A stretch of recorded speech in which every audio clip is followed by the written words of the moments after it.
Oi, gente querida, estou muito animado para trazer essa palavra para vocês. O poder do sangue de Jesus. Que coisa maravilhosa. Deixa eu começar perguntando algo muito importante. Você, quando passa por alguma adversidade, como você reage? Como é que você lida com a pressão? Você é daquele tipo de pessoa que, quando está passando por uma dificuldade, duvida de Deus ao invés de orar? Então, eu quero falar com vocês de algo muito prático. Como é que nós vamos aplicar o sangue de Jesus para sermos vitoriosos? Apocalipse capítulo 12, versículo 11 diz assim: eles, pois, o venceram por causa do sangue do Cordeiro e por causa da palavra do testemunho que deram, e mesmo em face da morte, não amaram a própria vida. Gente, o capítulo 12 de Apocalipse fala de algo extraordinário. Houve uma batalha nos céus, vai haver, né? Ainda não aconteceu, e Satanás lutou contra Miguel, o arcanjo, e Miguel expulsou o diabo dos céus. Ele não vai mais ter acesso às regiões celestiais. E ele caiu com todos os seus demônios para a terra. Então ele cai para a terra e ele fica furioso, e ele se levanta e começa a perseguir todos aqueles que são de Jesus. E a Bíblia diz então que estes que foram atacados pelo diabo e pelos seus demônios, o venceram por causa do sangue do Cordeiro e por causa da palavra do testemunho que deram. E mesmo em face da morte, não amaram a própria vida. Não é lindo isso? Fica claro aqui que eles venceram Satanás. E de que maneira? Eles venceram em primeiro lugar por causa do sangue do Cordeiro. Em segundo lugar, por causa da palavra do seu testemunho. Isso vale para nós, gente. Mas a Bíblia está deixando claro que não basta somente crer. Nós temos que testemunhar. Nós temos que falar do sangue de Jesus, daquilo que nós cremos, né? E esse grupo venceu também porque eles, em face da morte, da perseguição, eles não amaram a própria vida. E aqui eu quero dizer que esse é um tipo de crente completamente comprometido com o Senhor. É o tipo de crente que não está nem aí. A maior preocupação desse tipo de crente não é a sua vida, mas é o seu testemunho e é ficar firme com Deus, né? Fica clara a prioridade desse tipo de pessoas. Senhor, eu vou te servir, seja vivo, seja morto. Eu vou confessar o teu nome a despeito do que eu vou ter que viver, a despeito do que eu vou ter que enfrentar. Tem muita gente que hoje, meus queridos, já está morrendo assim por Jesus. Por exemplo, há pouco tempo atrás, o ISIS, né, o Estado Islâmico, dizia para as pessoas: renega Jesus, se não renegar vai morrer. E eles eram mortos, decapitados, mas não negavam o nome de Jesus. Então, eu começo dizendo para vocês que para você vencer as afrontas de Satanás que temos na nossa vida ainda hoje, nós precisamos ter essas três atitudes. Primeiro, crer no sangue do Cordeiro. Segundo, dar o testemunho, falar que cremos em Jesus. E em terceiro lugar, não amar a própria vida. Ser capaz de colocar o nosso relacionamento com o Senhor em primeiro lugar, tá? Eu quero dizer para vocês que esse é o tipo de crente que Satanás treme. Ele fica estremecido. Por quê? Porque são pessoas que entendem que a sua própria vida não dura para sempre. Né? Eles entenderam que é loucura perder a glória de Deus, perder o relacionamento com Deus por causa de alguns anos. Que não valia a pena, sabe, negar a Jesus por conta de ser poupado por alguns anos. Então, essas pessoas, quando chegarem a hora delas, na grande tribulação, elas vão morrer por Jesus. E vão ter um galardão extraordinário nos céus, né? 1 João, capítulo 2, 17, diz assim: o mundo passa, bem como a sua concupiscência, ou seja, os seus desejos, né, as coisas que ele apresenta. Aquele, porém, que faz a vontade de Deus, permanece eternamente. Então, meu querido, aproveite esse tempo de quarentena que nós estamos agora para refletir sobre quais as suas prioridades. Eu tenho feito isso, tenho buscado a Deus, tenho orado ao Senhor, tenho orado com a Lília, né, nesse tempo de jejum. Hoje eu já estou no dia 32º do meu jejum de 40 dias de líquidos. Estou bem, estou forte, Deus tem falado comigo, meu coração está aberto, escancarado. Sabe, queridos, eu estou tão animado que dá vontade até de continuar esse jejum, porque eu estou sentindo tanta visitação de Deus. Deus está falando comigo sobre as minhas prioridades. Eu quero dizer para você, meu amado, coloque a sua casa em dia. Coloque as prioridades em dia, busque a Deus em primeiro lugar. Esse tipo de pessoas que vence até Satanás quando ele vem com toda a sua fúria, são pessoas que entendem o poder do testemunho. Eles venceram pelo poder do sangue, que é aquilo que Jesus fez, mas também venceram porque confessaram a palavra. Então, como é que se aplica o poder do sangue em nossas vidas? E aqui eu quero levar vocês para uma viagem do tempo de volta a mais ou menos 1500 antes de Cristo. Estamos falando de 3.500 anos atrás. O povo de Israel já tinha passado por 9 pragas. Aliás, eles não sofreram nada, eram os egípcios que estavam sofrendo. Mas eles estavam ainda cativos porque Faraó rejeitava, não resistia, não ia deixá-los sair. Aí Deus manda a última praga, que é quando o anjo da morte passa para matar todos os primogênitos. E Deus fala para Moisés: Moisés, você vai dar algumas orientações para o povo que eles têm que obedecer. O pai de família vai matar, está lá em Êxodo 12, mas eu não vou ler, depois você lê. Ele vai escolher um cordeiro perfeito, de 1 ano, vai matar esse cordeiro, o sangue não pode cair na terra, ponha numa vasilha. Desta vasilha, pegue esse arbusto chamado isopo e venha aspergir os 3 umbrais, né? Os 2 umbrais e mais a verga que está em cima. E todo mundo vai ficar lá dentro comendo a Páscoa, e quando passar o anjo da morte, ele vai olhar para o sangue e vai respeitar o sangue, e nenhum primogênito dos hebreus vai morrer. E os primogênitos dos egípcios, esses sim vão morrer. Sabe, gente, isso é uma coisa extraordinária, porque era uma ação que todo mundo tinha que fazer. Como se apropriar do poder daquele sangue? Primeiro, o pai de família tinha que escolher o cordeiro que fosse apropriado, do tamanho que desse para a sua própria família, tá bom? Ele tinha que sacrificar esse cordeiro no 14º dia do mês de Nisan. Tinha que colocar na vasilha aquele sangue. Ele era muito precioso, não podia cair nenhuma gota no chão. Depois, esse sangue tinha que ser passado nos umbrais da porta. Então é importante dizer que mesmo o cordeiro sendo morto não era o suficiente. Mesmo o sangue do cordeiro estando numa vasilha, não era o suficiente.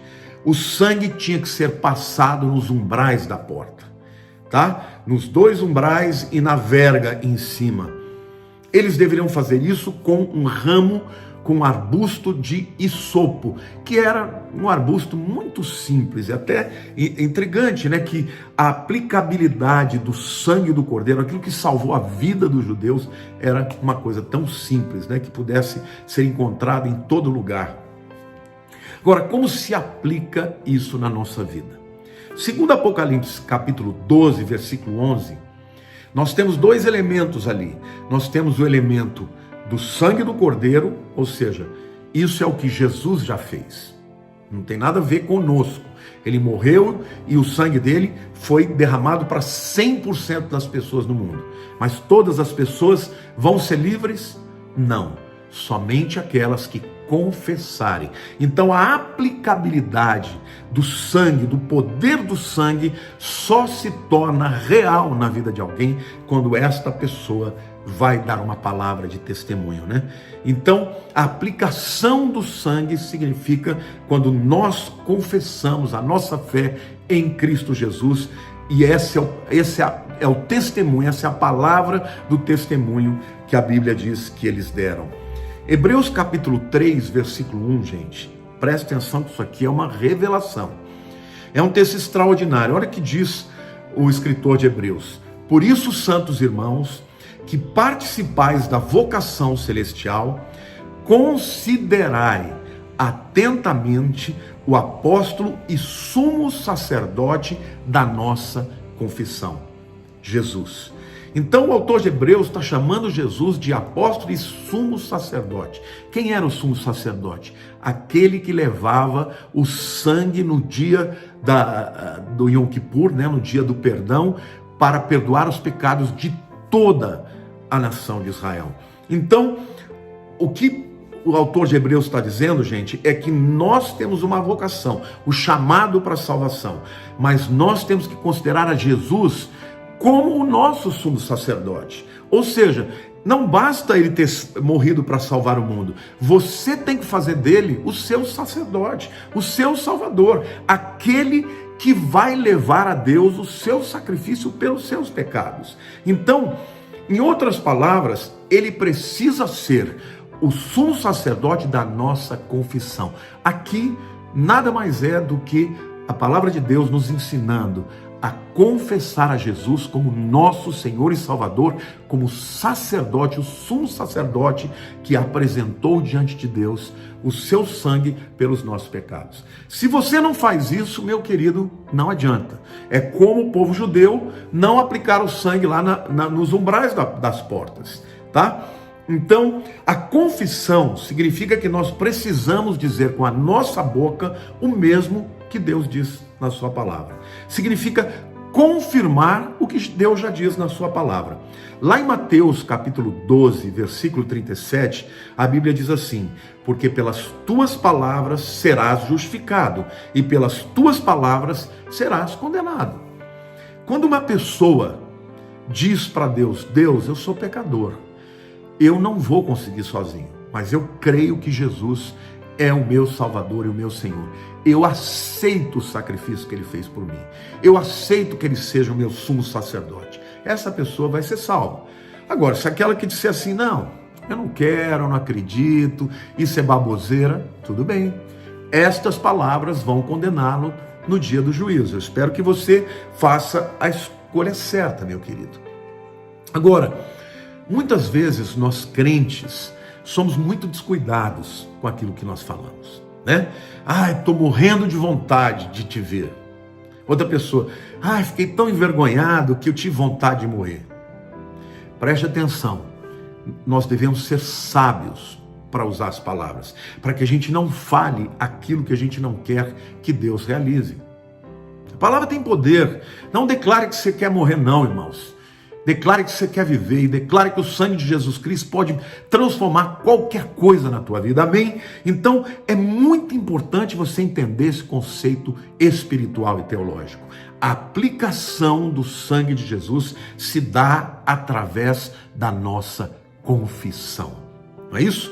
Então quando o anjo da morte passou lá no Egito, e ele chegou e ele viu o sangue aplicado na porta, nos umbrais da porta, ele foi embora, e ele então foi em direção aos egípcios, e quando chegou lá, como não havia o sangue do cordeiro, nem o faraó pôde proteger o seu filho primogênito de morrer, amém? Então nós precisamos orar a Deus e confessar, crer no coração. A Bíblia diz assim, porque com o coração se crê para a justiça, mas com a boca se confessa para a salvação. É somente quando alguém confessa que a salvação é concluída. Alguém vai dizer assim, mas e uma pessoa que está em coma, que não consegue confessar? Não, essa Deus vai ver a confissão dela, ainda que esteja em coma. E se ela tiver ouvido falar da salvação, então uma pessoa que está em coma e ainda não aceitou Jesus, vai lá, pregue para ela, fale com ela, porque ela vai ouvir. Muitas pessoas que saem do coma confessam que ouviram as palavras, o que os médicos disseram, né? Eu me lembro do Carlos Tranin, falando que ele esteve em coma certa vez no Hospital do Exército, e ele ouviu os médicos dizendo que talvez a solução para ele seria desligar os aparelhos, né? Então ele falou que ele ouviu de longe eu fazendo uma oração pela vida dele, e eu realmente estava fazendo essa oração, e Deus o tirou do coma, irmãos, antes que eles desligassem o aparelho.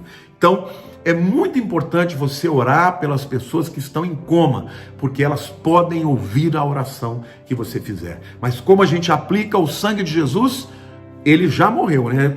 Ele já derramou o sangue. Então, assim como os nossos irmãos que estarão na tribulação, venceram pelo sangue do Cordeiro, mas venceram pela palavra do seu testemunho.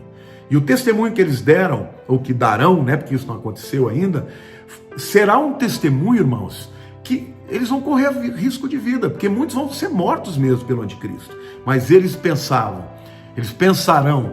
não importa a minha vida, importa que eu vou confessar Jesus. Ele é o meu Senhor, Ele é o meu Salvador. Amém? Então a vitória que nós temos no nome de Jesus e no sangue de Jesus é muito importante que você confesse. Ele já fez, ele já realizou, já está disponível, mas você só aplica isso na tua vida quando você confessa. Isso não vale só para a tua salvação, vale para tudo. Está enfrentando uma dificuldade, uma enfermidade, confesse o poder do sangue de Jesus. Está enfrentando uma guerra contra Satanás, confesse o sangue de Jesus na tua vida. O sangue de Jesus tem poder. Amém, igreja? Amém, irmãos? Em nome de Jesus, vamos nos levantar como uma igreja poderosa, cheia do Espírito de Deus. Nós não sabemos quanto tempo temos na terra. Vamos proclamar o sangue do Cordeiro. Ele é poderoso para destruir as obras do diabo. A Bíblia diz: para isto se manifestou o Filho de Deus, para destruir as obras do diabo. Amém? Não é lindo, irmãos?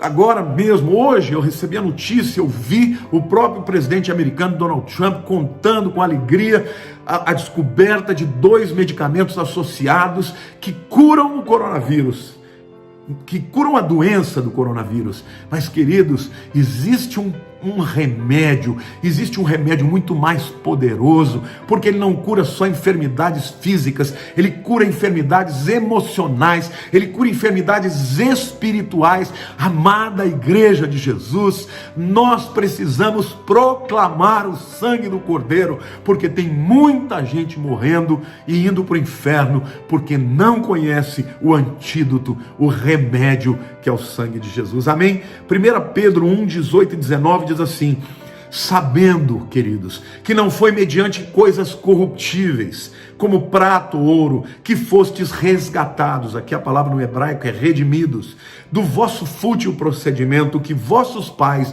vos legaram, mas pelo precioso sangue do Cordeiro, como de Cordeiro sem defeito e sem mácula, o sangue de Jesus Cristo. Queridos, nós somos pecadores. A nossa vida jamais poderia estar diante de Deus e sermos desculpados ou não sermos condenados. Então, quando Deus olha para nós, Ele não vê a nossa vida, nem a nossa atitude, Ele vê o sangue de Jesus sobre a nossa vida. Confesse o sangue do Senhor Jesus.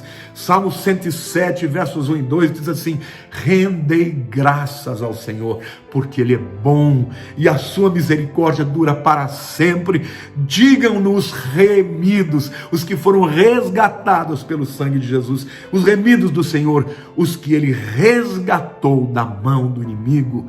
Como é que vamos vencer Satanás? Pelo sangue do Cordeiro e pela palavra do nosso testemunho. Querido, você que já é de Jesus, já foi redimido pelo sangue de Jesus. Vamos render graças, vamos cantar, vamos orar, vamos estabelecer uma atmosfera de louvor. Onde estivermos, o mundo está sem esperança, e eu e você temos o antídoto, temos a cura, temos o remédio, que é o sangue do Cordeiro. Amém? Então eu quero concluir orando com você nesse momento.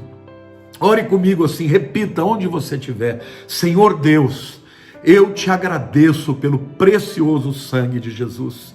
Nem Satanás é capaz de vencer o teu sangue. Nossos irmãos da grande tribulação vencerão a Satanás com o poder do sangue de Jesus e com a palavra do seu testemunho. Senhor, perdoa-me quando falo coisas que não devo, quando minhas palavras estão em desacordo com a tua palavra. Mas hoje, Senhor, eu confesso que creio de todo o meu coração no poder do sangue de Jesus Cristo para me perdoar, para me curar, para me dar vitória sobre Satanás. Senhor, assim como o Senhor guardou os primogênitos dos hebreus quando foram protegidos pelo sangue do Cordeiro, eu me escondo na tua presença, coberto pelo sangue de Jesus, e creio que eu e a minha casa seremos protegidos pelo Senhor. Senhor Jesus, usa a minha vida para confessar a todos a minha confiança em Jesus e a proclamar a tua salvação para todos os que estão desesperados. Em nome de Jesus. Amém. Deus te abençoe, meu querido. Você, a sua casa, a sua família. Deus abençoe o Brasil, Deus abençoe as nações. Vamos orar por todo o nosso povo que está espalhado pelas nações do mundo. Um beijo muito especial para o povo da Itália que me segue, de Portugal, para o povo da Alemanha, para o povo da Suíça, para o povo dos Estados Unidos. Deus abençoe a todos. Vamos proclamar o nome de Jesus, o sangue do Cordeiro, e vamos vencer e vamos resistir ao diabo enquanto estivermos aqui na terra, em nome de Jesus. Um beijo grande no teu coração.